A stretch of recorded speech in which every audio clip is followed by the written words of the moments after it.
नमस्कार दोस्तों, स्वागत है gk.com में। तो आज की इस वीडियो में जीके के 25 महत्वपूर्ण प्रश्न लाए हैं। फ्रेंड्स, हमने इस वीडियो में वही प्रश्न लिए हैं जो आपके आने वाले एग्जाम में आ सकते हैं और पिछले एग्जाम में बार बार रिपीट हो रहे हैं, तो इसलिए वीडियो के अंत तक बने रहिएगा। तो चलिए शुरू करते हैं फर्स्ट क्वेश्चन से। पहला प्रश्न है हमारे 10 रुपये के नए नोट पर किसका हस्ताक्षर होता है? तो इसका आंसर हो जाएगा आपका ऑप्शन नंबर सी, आरबीआई के गवर्नर का हस्ताक्षर 10 रुपये के नए नोट पर होता है, ये आपको ध्यान में रखना है। चलिए आरबीआई से कुछ महत्वपूर्ण जानकारी बात कर ले रहे हैं। आरबीआई की बात करें, फुल फॉर्म की तो रिजर्व बैंक ऑफ इंडिया हो जाएगा, और उसके स्थापना की बात कर रहे हैं, यहाँ से क्वेश्चन बन जाते हैं आपके एग्जाम में। तो 1 अप्रैल 1935 को इसकी स्थापना हुई थी, और आरबीआई के वर्तमान में गवर्नर शक्तिकांत दास जी हैं, ये आपको ध्यान में रखना है फ्रेंड्स। अगला प्रश्न देख लेते हैं। अगला प्रश्न है हमारा, भारत का राष्ट्रीय गीत वंदे मातरम किस ग्रंथ से लिया गया है? तो इसका आंसर हो जाएगा आपका ऑप्शन नंबर डी, आनंद मठ से। ध्यान में रखना है फ्रेंड्स, भारत का जो राष्ट्रीय गीत है वंदे मातरम, इसको आनंद मठ से लिया गया है। चलिए इससे रिलेटेड कुछ महत्वपूर्ण जानकारी आपको बता दे रहे हैं। वहीं बात करें वंदे मातरम गीत की, तो सबसे पहली इसको बंकिम चंद्र चट्टोपाध्याय जी ने लिखे थी, और इस गीत को पहली बार 1905 में भारतीय राष्ट्रीय कांग्रेस के वाराणसी अधिवेशन में गाया गया था। इन पॉइंट का भी ध्यान में आप रखिएगा। आगे बढ़ने से पहले हम आपको बता दें कि जो भी इस चैनल पर नए हैं उनको बता दें कि डेली बेसिस पर हम क्यूज का आयोजन करते हैं। एक क्वेश्चन डेली पूछते हैं और उसका जो आंसर देते हैं उसके अगले वीडियो में उनका नाम लिया जाता है वीडियो के अंत में। तो आज भी एक क्वेश्चन रखा गया है, और जो कल के क्वेश्चन में पूछे गए थे क्वेश्चन, उसका आंसर जो सबसे सही और सबसे पहले दिए थे उनका नाम इस वीडियो के अंत में है। तो आप जिनका नाम है वो अपना देख सकते हैं। खैर, अगला प्रश्न देख लेते हैं। अगला प्रश्न है, भारत रत्न का डिजाइन किस वृक्ष के पत्ते की तरह बनाया गया है? तो इसका आंसर हो जाएगा आपका ऑप्शन नंबर सी, पीपल के पत्ते के वृक्ष की तरह भारत रत्न का डिजाइन बनाया गया है, ये आपको ध्यान में रखना है। अगला प्रश्न देख लेते हैं।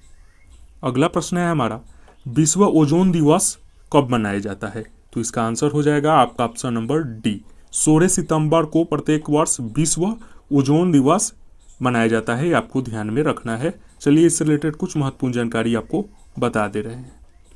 इंपॉर्टेंट पॉइंट की बात करें तो सन 1994 को 16 सितंबर को ओजोन परत के संरक्षण के लिए अंतर्राष्ट्रीय दिवस घोषित किया गया है, ये बात ध्यान में रखिएगा।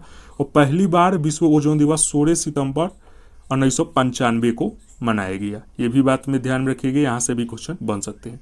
आगे बढ़ने से पहले हम आपको बता दें, अगर आप चैनल पर पहली बार आए हैं तो जरूर चैनल को सब्सक्राइब करके बेल आइकन हिट कर दीजिएगा, ताकि आने वाले नए वीडियो का नोटिफिकेशन आपको सबसे पहले मिल सके। खैर, अगला प्रश्न देख लेते हैं। अगला प्रश्न है हमारा, संयुक्त राष्ट्र अमेरिका का राष्ट्रीय खेल कौन सा, यानी अमेरिका देश का राष्ट्रीय खेल इनमें से कौन सा है? तो इसका आंसर हो जाएगा आपका ऑप्शन नंबर डी, बेसबॉल। ध्यान में रखना है फ्रेंड्स, अमेरिका का राष्ट्रीय खेल बेसबॉल है। चलिए बेसबॉल से रिलेटेड ही अगला हमारा प्रश्न है, बेसबॉल में प्रत्येक पक्ष में कितने खिलाड़ी होते हैं, यानी एक टीम में कितने खिलाड़ी होते हैं बेसबॉल में? तो इसका आंसर हो जाएगा आपका ऑप्शन नंबर ए, टोटल 9 खिलाड़ी होते हैं एक पक्ष में बेसबॉल में, आपको ध्यान में रखना है। यहाँ से क्वेश्चन बन सकते हैं। वीडियो पसंद आए तो वीडियो को लाइक एंड शेयर जरूर कीजिएगा अपने फ्रेंड के साथ। खैर, अगला प्रश्न देख लेते हैं। भारत में बैंकों का पहली बार राष्ट्रीयकरण कब हुआ? तो इसका आंसर हो जाएगा आपका ऑप्शन नंबर सी, 1969 में। ध्यान में रखना है, भारत में सबसे पहले बैंकों का राष्ट्रीयकरण 1969 में हुआ था।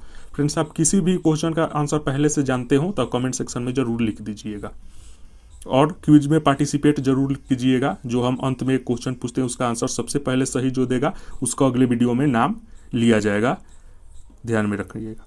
चलिए अगला प्रश्न देख लेते हैं। भारत में कागजी नोट मुद्रा को जारी करने का पूर्ण अधिकार इनमें से किसके पास है? तो इसका आंसर हो जाएगा आपका option number B, Reserve Bank. भारतीय रिजर्व बैंक के पास भारत में कागजी नोट मुद्रा जारी करने का पूर्ण अधिकार उसके पास है, ये आपको ध्यान में रखना है।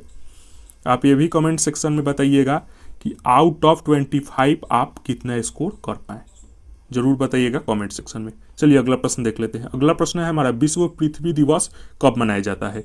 तो इसका आंसर हो जाएगा आपका ऑप्शन नंबर डी, प्रत्येक वर्ष 22 अप्रैल को विश्व पृथ्वी दिवस के रूप में मनाया जाता है, वर्ल्ड अर्थ डे, 22 अप्रैल को, ध्यान में रखिएगा। चलिए इससे जुड़ी कुछ महत्वपूर्ण जानकारी आपको शेयर कर दे रहे हैं। तो 22 अप्रैल 1970 को पृथ्वी दिवस ने आधुनिक पर्यावरण आंदोलन की शुरुआत से चिन्हित किया गया? ध्यान में रखिएगा, सबसे पहले 1970 में। अगला प्रश्न देख लेते हैं जो साइंस से रिलेटेड है। काली मौत किसे कहा जाता है, यानी कौन से बीमारी को काली मौत कहा जाता है? ये प्रश्न आपके रेलवे एग्जाम में आ चुका है, तो इसका आंसर हो जाएगा प्लेग। प्लेग एक प्रकार का बीमारी है जिसे काली मौत, ब्लैक डेथ भी कहा जाता है। ये आपके रेलवे एग्जाम में आ चुका है प्रश्न। हमने इसमें वही प्रश्न लिए हैं जो आपके आने वाले एग्जाम में आ सकते हैं और पिछले खूब रिपीट किए गए हैं। खैर चलिए अगला प्रश्न देख लेते हैं। भारत का राष्ट्रीय फल आम में कौन सी विटामिन पाई जाती है, यानी आम में कौन सी विटामिन प्रचुर मात्रा में पाई जाती है? तो इसका आंसर हो जाएगा आपका option number A, vitamin A.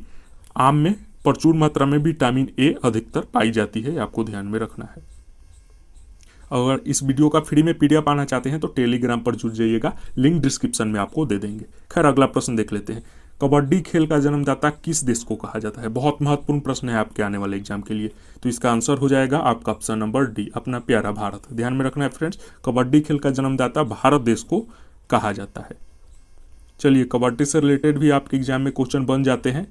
तो कबड्डी टीम में एक पक्ष में कितने खिलाड़ी होते हैं? तो इसका आंसर हो जाएगा आपका ऑप्शन नंबर बी, टोटल 7 खिलाड़ी। कबड्डी टीम के एक पक्ष में कुल 7 खिलाड़ी होते हैं, आपको ध्यान में रखना है। ये क्वेश्चन आपके एग्जाम में बन सकते हैं।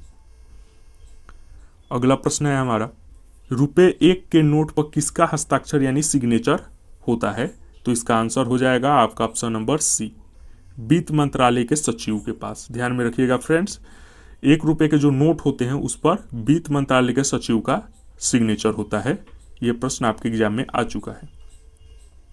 इसी से रिलेटेड अगला प्रश्न है नोट से हमारा, ₹50 के नोट पर किसके हस्ताक्षर यानी सिग्नेचर होते हैं? तो इसका आंसर हो जाएगा आपका ऑप्शन नंबर बी, आरबीआई के गवर्नर के पास। आरबीआई के गवर्नर को हम बता दिए हैं, शक्तिकांत दास जी अभी वर्तमान में भारत के आरबीआई के गवर्नर है, आपको ध्यान में रखना है।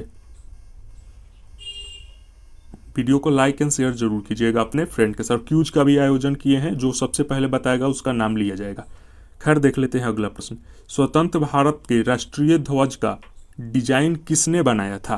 तो इसका आंसर हो जाएगा आपका ऑप्शन नंबर बी, पिंगली वेंकैया ने। ध्यान में रखना है फ्रेंड्स, स्वतंत्र भारत के राष्ट्रीय ध्वज का डिजाइन पिंगली वेंकैया ने बनाए थे। अगला प्रश्न देख लेते हैं। नोबेल पुरस्कार की स्थापना किस देश ने की थी, यानी किस देश ने नोबेल पुरस्कार की स्थापना की थी? तो इसका आंसर हो जाएगा स्वीडन देश ने। ध्यान में रखना है। चलिए इससे रिलेटेड महत्वपूर्ण जानकारी आपको बता दे रहे हैं। इंपॉर्टेंट पॉइंट की बात कर ले रहे हैं तो नोबेल फाउंडेशन द्वारा स्वीडन के वैज्ञानिक अल्फ्रेड नोबेल की याद में वर्ष 1901 में शुरू किया गया था। बहुत इंपॉर्टेंट पॉइंट है ये सारे आपके आने वाले एग्जाम में। एग्जामिनर आपसे घुमाकर भी क्वेश्चन पुट कर सकता है। कौन से फाउंडेशन द्वारा दिया जाता है? तो नोबेल फाउंडेशन द्वारा दिया जाता है। और किनके याद में दिया जाता है? तो अल्फ्रेड नोबेल एक वैज्ञानिक थे, उनके याद में 1901 में शुरू किया गया था। ये भी ध्यान में रखिएगा। और भी क्वेश्चन पूछा जाता है किस क्षेत्र में दिया जाता है? तो शांति, साहित्य, भौतिकी, रसायन, चिकित्सा विज्ञान और अर्थशास्त्र के क्षेत्र में सर्वोच्च में पुरस्कार ये दिया जाता है, नोबेल पुरस्कार। ध्यान में रखिएगा। और आगे भी क्वेश्चन बन सकते हैं आपके एग्जाम में, क्योंकि भारत के नोबेल पुरस्कार पाने वाले प्रथम भारतीय रविन्द्रनाथ टैगोर जी थे, जिन्हें साहित्य के लिए 1913 में उनको नोबेल पुरस्कार दिया गया था। ये आपको ध्यान में रखिएगा, बहुत इंपॉर्टेंट पॉइंट है आपके एग्जाम के लिए सारे। खैर चलिए अगला प्रश्न देख लेते हैं। अगला प्रश्न है हमारा, विश्व पर्यटन दिवस कब मनाया जाता है? वर्ल्ड टूरिज्म डे कब मनाया जाता है इनमें से? तो इसका आंसर हो जाएगा प्रत्येक वर्ष 27 सितंबर को वर्ल्ड टूरिज्म डे यानी विश्व पर्यटन दिवस के रूप में मनाया जाता है। ये आप ध्यान में रखिएगा। चलिए इसकी शुरुआत के बारे में बात कर ले तो इसकी शुरुआत 1980 में संयुक्त राष्ट्र अमेरिका के बीच विश्व पर्यटन संगठन द्वारा की गई थी। ये आपको ध्यान में रखना है। अगला प्रश्न देख लेते हैं। नेहरू ट्रॉफी किस खेल से संबंधित है? तो इसका आंसर हो जाएगा आपका ऑप्शन नंबर डी, फुटबॉल से। ध्यान में रखना है फ्रेंड, नेहरू ट्रॉफी जो है वो फुटबॉल खेल से संबंधित है। यहाँ से भी क्वेश्चन आपके इस प्रकार के बन जाते हैं आपके एग्जाम में। चलिए अगला प्रश्न देख लेते हैं। वॉलीबॉल की प्रत्येक टीम में कितनी खिलाड़ियों की संख्या होती है? यह भी महत्वपूर्ण प्रश्न है। तो इसका आंसर हो जाएगा आपका ऑप्शन नंबर ए, 6 खिलाड़ी। ध्यान में रखना है, वॉलीबॉल की प्रत्येक टीम में 6 खिलाड़ी होते हैं। अगला प्रश्न और भी महत्वपूर्ण है, किसमें प्रोटीन नहीं पाया जाता है? ये जो 4 ऑप्शन है इनमें किसमें प्रोटीन नहीं पाया जाता है? मांस में नहीं पाया जाता है, या दूध में, चावल में, या दाल में? तो तो इसका आंसर हो जाएगा आपका ऑप्शन नंबर सी, चावल में। ध्यान में रखना है, चावल में प्रोटीन नहीं पाया जाता है, बाकी ये तीनों है इसमें प्रोटीन की मात्रा होती है, चावल में कार्बोहाइड्रेट की मात्रा अधिक होती है, ये आपको ध्यान में रखना है। खैर चलिए अगला प्रश्न देख लेते हैं। अंतर्राष्ट्रीय सूर्य दिवस यानी सन डे, इंटरनेशनल सन डे किस दिन को मनाया जाता है? बहुत इंपॉर्टेंट प्रश्न है आपके आने वाले एग्जाम के लिए। तो इसका आंसर हो जाएगा आपका ऑप्शन नंबर सी, 3 मई को। ध्यान में रखना है फ्रेंड्स, अंतर्राष्ट्रीय सूर्य दिवस प्रत्येक वर्ष 3 मई को मनाया जाता है, ये आप ध्यान में रखिएगा। अगला प्रश्न देख लेते हैं। नेत्र दान में जो आंख को दान दिया जाता है उसमें आंख का कौन सा भाग दान दिया जाता है? तो इसका आंसर हो जाएगा आपका ऑप्शन नंबर बी, कॉर्निया। ध्यान में रखना है फ्रेंड्स, कॉर्निया जो भाग होता है आंख का उसे दान में दिया जाता है, नेत्र दान में, ये आप ध्यान में रखिएगा। अगला प्रश्न देख लेते हैं। क्रिकेट खेल का जन्मदाता किस देश को कहा जाता है? तो इसका आंसर हो जाएगा इंग्लैंड देश को। ध्यान में रखना है फ्रेंड्स, इंग्लैंड देश को क्रिकेट खेल का जन्मदाता देश कहा जाता है। अगला प्रश्न आज का हमारा आखिरी प्रश्न देख लेते हैं। मानव दांत में क्या पाया जाता है? प्रोटीन पाया जाता है, कार्बोहाइड्रेट, विटामिन या कैल्शियम? तो इसका आंसर हो जाएगा आपका ऑप्शन नंबर डी, कैल्शियम। ध्यान में रखना है, हमारे दांत में कैल्शियम की मात्रा पाई जाती है।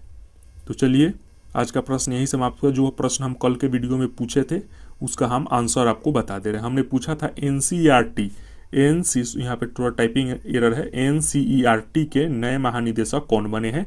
तो हाल ही में बने हैं दिनेश प्रसाद सकलानी जी, एनसीईआरटी के नए अध्यक्ष। यही क्वेश्चन पूछे थे हमने लास्ट वीडियो में, तो इसका आंसर बहुत कम लोग दे पाए, लेकिन जो दिए उनका नाम विनर के रूप में हम लाए थे। एनसीईआरटी के फुल फॉर्म बात करते हैं national council of research and training centre हो जाएगा, और इसके नए महानिदेशक दिनेश प्रसाद सकलानी को बनाए गए।